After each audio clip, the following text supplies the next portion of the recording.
روشتة علاج الخشونة، أول حاجة لازم تقوي عضلات رجليك، دي أول حاجة وأهم حاجة. إزاي؟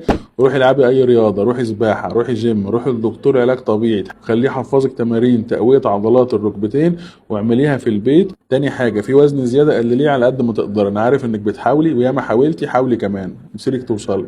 رقم 3، في أملاح زيادة قلليها، تمام كده. رقم 4، الدواء.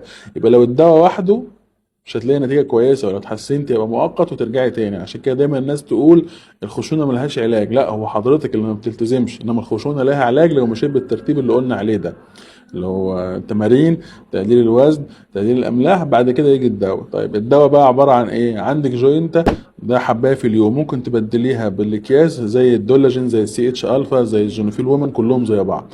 طيب رقم 2، عايزين حاجة مضادة للالتهاب زي الديكلوبرو، زي الاركوكسيا، زي الانسيلاكوكس، زي الهوكسوبرايت، اي حاجة من دي كلها زي بعضها. طيب بتبقى حبايه في اليوم بعد الفطار. طيب بعد كده نزود حاجة تانية مغذية للأعصاب بتاعة المفصل زي الثيتاسيد 600 كومباوند أو الميلجا أدفانس، كبسولة الصبح وكبسولة بالليل. طيب على حسب بقى هل في التهاب في الأعصاب ولا لأ، ممكن نزود كونفنتين أو الجابتن تركيزات بسيطة زي المية، حباية قبل النوم.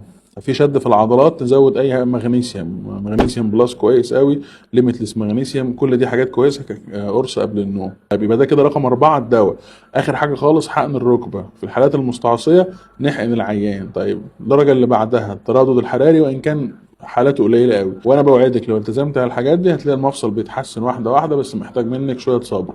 تفضل نسبه بسيطه خالص من الحالات المستعصيه لان خلاص المفصل اتعوج، مبقاش بيتفرد، متحسنش مع كل الحاجات دي، ساعتها هو ده اللي محتاج يتغير، ودي نسبه بسيطه ابسط بكتير قوي من اللي بنشوفها بصراحه. الجدع اللي يلتزم. افتكروا دايما ان الامل موجود.